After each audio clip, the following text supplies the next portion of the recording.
had to realize that I was worth loving, loving.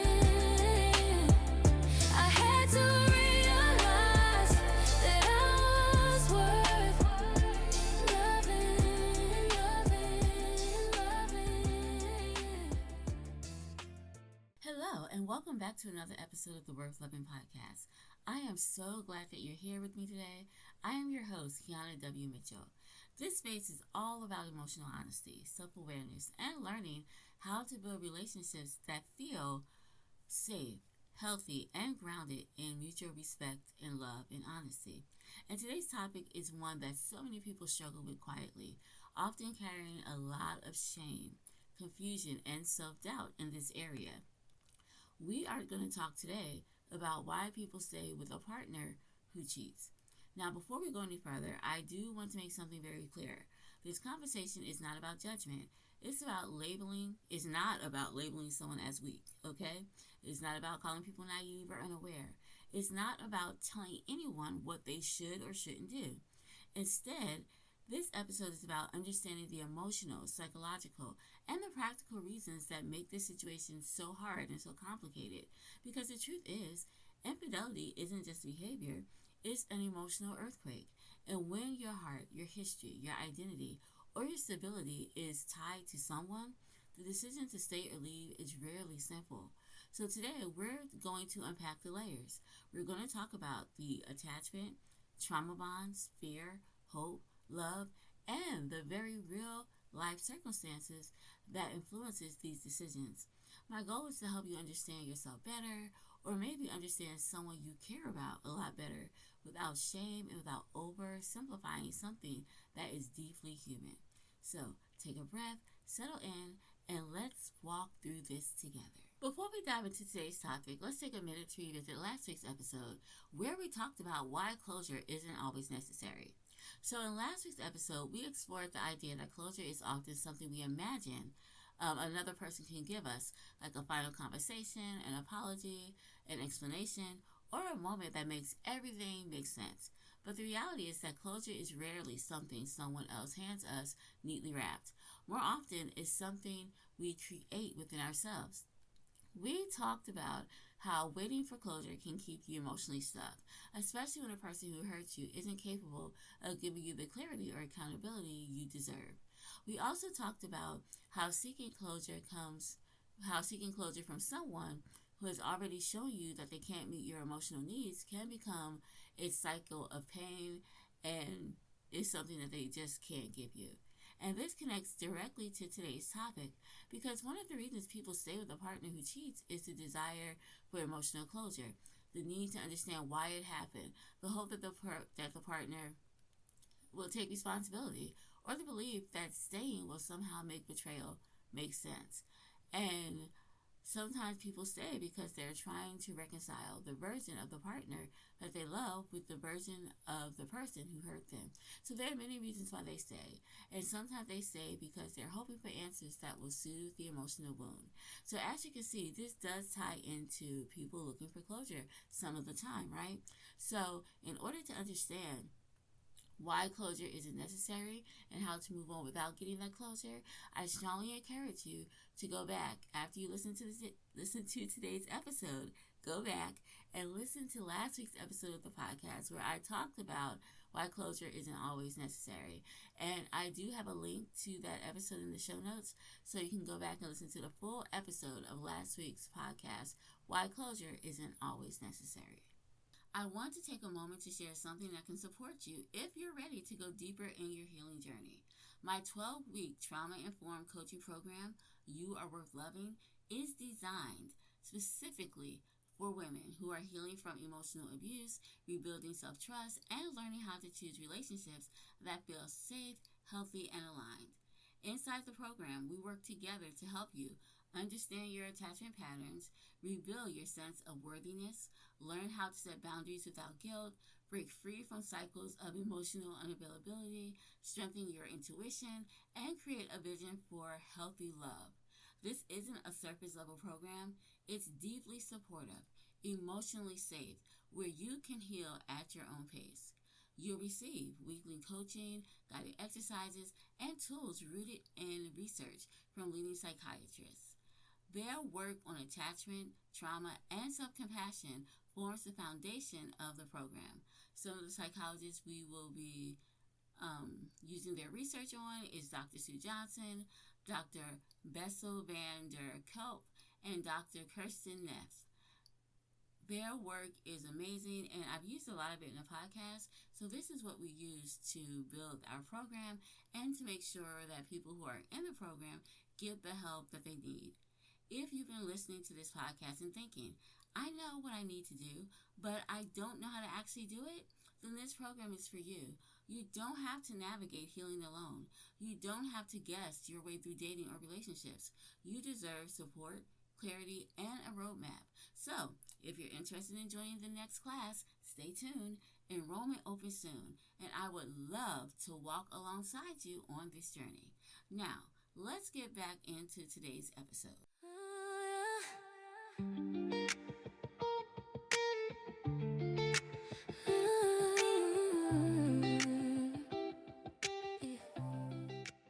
Infidelity is one of the most painful experiences a person can go through in a relationship. It shakes your sense of safety, your sense of self, and your understanding of the relationship you thought you had.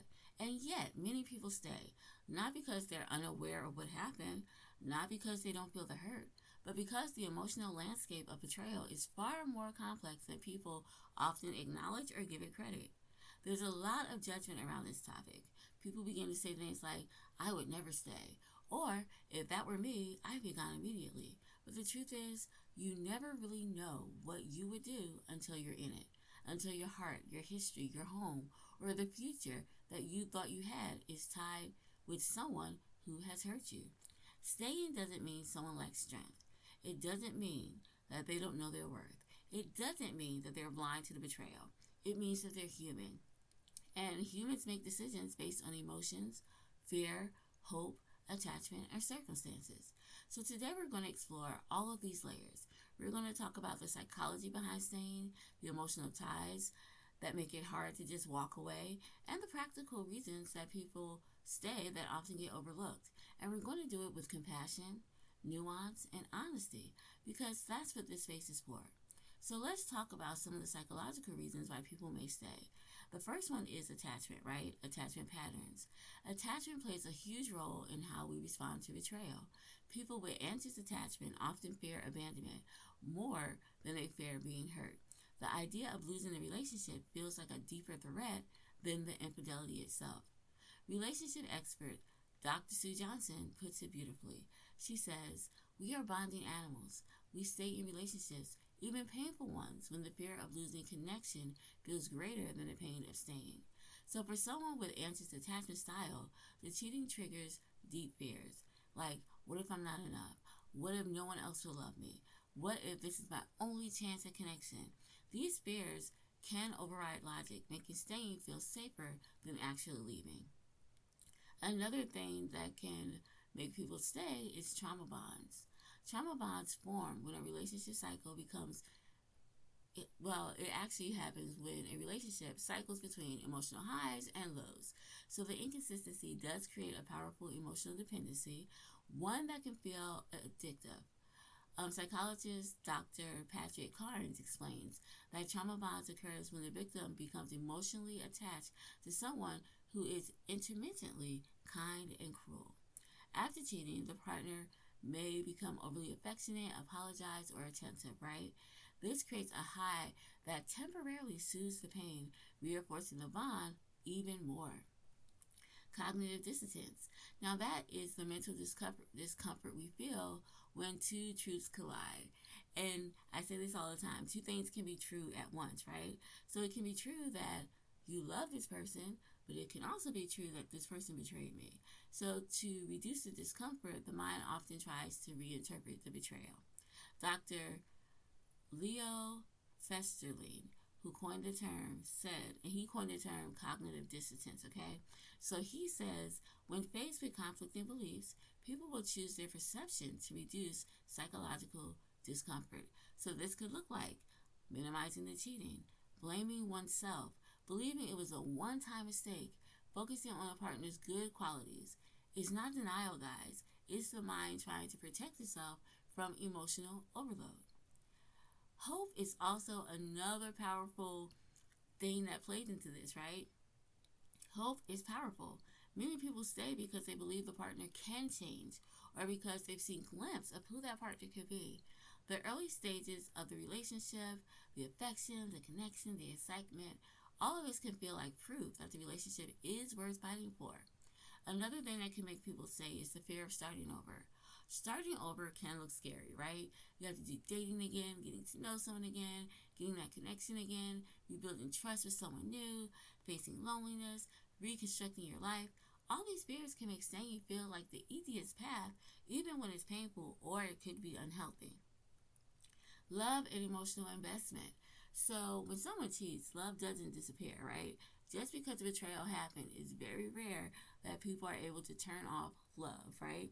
You can be deeply hurt and still be deeply in love all at the same time. Years of shared memories, routines, inside jokes, and emotional intimacy doesn't vanish overnight. And I think it's important to remember that a lot of times when cheating does happen, it's not something that happens in new relationships. So cheating can definitely happen in new relationships, but it can also happen in older relationships. Relationships where people have been married or in these relationships for like 5, 10, 15, 20, 25 plus years, right? So if you have all that history, all those years, it's going to be difficult for you to just let it go. Turn off love. Turn off your feelings. Be like, this person hurt me. I'm done walking away. That very rarely happens. And it's normal that it doesn't happen because you have so much tied and invested in this relationship. So people often stay because they're grieving not just the betrayal, but the loss of the relationships they thought they had. And that grief can make leaving feel impossible. So, we've already talked about the psychological reasons why people stay in relationships where their partner cheats, but let's just get down to the nitty gritty and talk about some of the practical and social reasons why people stay. Financial dependency. Money is a factor. Shared bills, shared housing, shared responsibilities. These things matter. Leaving isn't just emotional sometimes, it's logistical. And for many people, the financial disruption feels overwhelming. And it can also feel like someone's losing control, and there may not be money to leave if they're dependent on the person who cheated, right? Social or culture pressure. Some people come from families or communities where leaving a relationship, especially a long-term one, is frowned upon. They may come from a background, a religious background, where people say that divorce is wrong. They may fear judgment, gossip, or being labeled as someone who, quote unquote, gave up. Concern about children is something too, right? Children can complicate it. Children complicate everything because many parents stay because they want to maintain stability or because they fear that the emotional impact of separation could hurt their children. Even when a relationship is painful, the desire to protect the children can outweigh personal hurt. And as a parent, I totally understand that and I get that because when you have kids, it's like you have to be responsible for someone other than yourself. And so you make choices sometimes based on what you think would be best for the kids. Whether that's true or whether it's not true, it's just based upon your perception of what would be best for your children. So people do make decisions based off what would be best for the kids and their perception, whether it's true or not. This is one of the hardest parts of staying after infidelity. The internal dialogue. People often feel ashamed, embarrassed, or afraid how others will perceive them. Thoughts like, does staying mean I don't love myself? Does this make me weak? What will people think? But staying or leaving is not a reflection of your worth. It's a reflection of your circumstance, your emotional needs, your fears, your hopes, and your humanity. You can be strong and still stay. You can be self-aware and still stay. You can know your worth and still struggle to leave. Your choices don't define your value. Your healing does. So when we talk about healing, I think it's very important to talk about how to heal. And this goes for whether you decide to stay or whether you decide to leave. Because staying or leaving is a very personal decision and it needs to be made by you based on your feelings, what you're able to do at this moment. And some people do leave eventually, but in that moment when it happens, maybe they're not able to leave then. So it's not about staying, it's not about leaving. There have been people who stayed and it worked out. There's been people who left and it work out better for them. It's about you. Okay? Healing after infidelity is a journey, and it looks different for everyone. But here are some foundational steps that you can take to begin the healing process.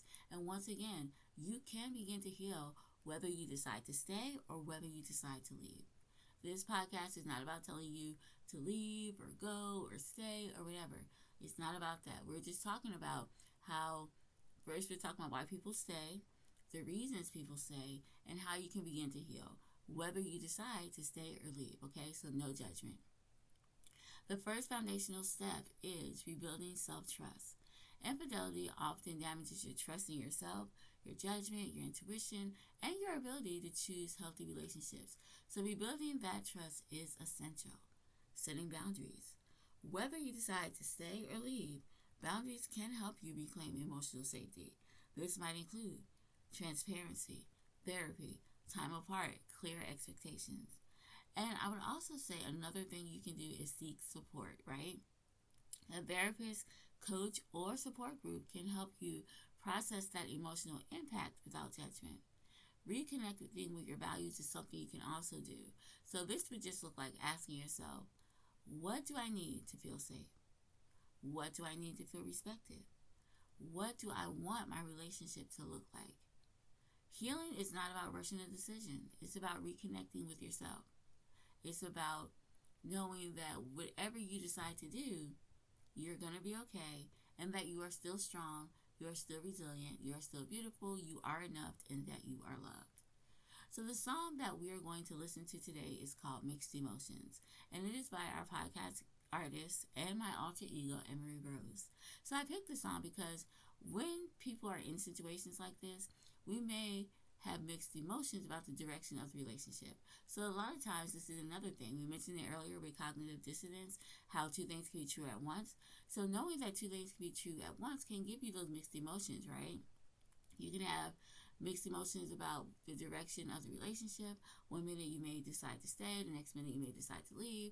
And I think that it's very important to know that moving forward, it's okay to have mixed emotions. It's okay to change your mind about decisions, and that we just need to be honest with ourselves and completely heal and go through that healing process. And I would even suggest going through the healing process, speaking with a therapist before making any decision that you make, because you want to make decisions that are rational and informed, and maybe not so emotional. And this goes whether you decide to stay or whether you decide to leave. What the outcome is not important. What's important is that you heal, that you are okay. So the song we're going to listen to is called Mixed Emotions. It's by my alter ego, Emery Rose.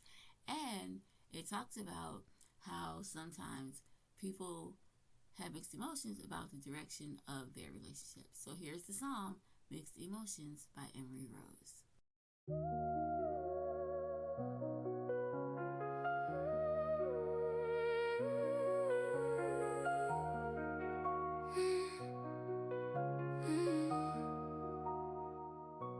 I don't know what to say, but these feelings won't go away. Should I stay with you, or should I walk away? I don't know what to do, because I still love you. But can I forgive you after all you put me through? I'm tired of giving you my heart, 'cause every time you tear it apart. I'm tired of not being able to trust you. I'm tired of watching your every move. I have mixed emotions. Should I stay or should I go? I have mixed emotions. Do I love you? I don't know. I have mixed emotions.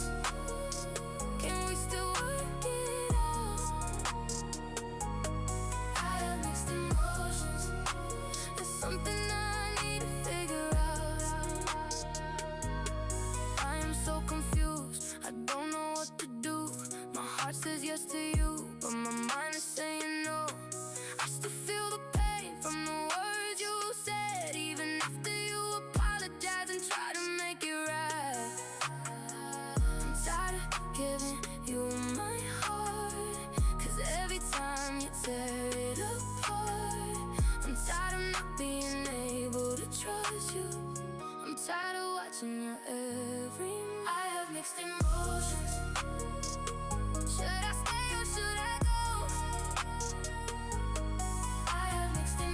emotions. Do I love you? I don't know. I have mixed emotions. Can we still work it out? I have mixed emotions. There's something that I need to figure out. Do I wanna be with you? Be with you? Do I wanna be with you? Be with? Do I wanna be with you? Be with? Do I wanna be? I have mixed emotions. Should I stay or should I go? I have mixed emotions. Do I love you? I don't know. I have mixed emotions. Can we still work it out? I have mixed emotions. There's something I need to figure out. I have mixed emotions. Should I stay or should I go? I have mixed emotions. Do I love you? I don't know. I have mixed emotions. Can we still work it out? I have mixed emotions. There's something I need to figure out. Before we move into the closing thoughts, I want to share something special with you. If you've been following along, you know I have been working on a new mini drop called The Soul of a Woman under my Emery Rose project, which is my alter ego. This collection is all about honoring the emotional journey of women, the resilience, the softness, the strength, the vulnerability, and the quiet power that lives inside each and every one of us. These songs were created to hold space for your feelings, your healing, and your growth. So if you haven't already, make sure you check out The Soul of a Woman wherever you stream your music, and let it be a soundtrack for your healing, your reflection, and your rediscovery of yourself. Now, as we wrap up today's episode, I want to leave you with this. Staying with or leaving a relationship or a partner who cheats is not a simple decision, and it's not one that defines your worth. You are allowed to take your time. You are allowed to feel conflicted. You are allowed to choose what feels safest for you. Your healing matters. Your emotional safety matters. Your voice matters. So whether you stay or leave, the most important thing is that you move forward toward a version of yourself that feels whole, grounded, and emotionally supported. Thank you so much for spending time with me today. Thank you for being open, for being curious, and for choosing to grow. I will see you next week when we talk about should I stay or should I go.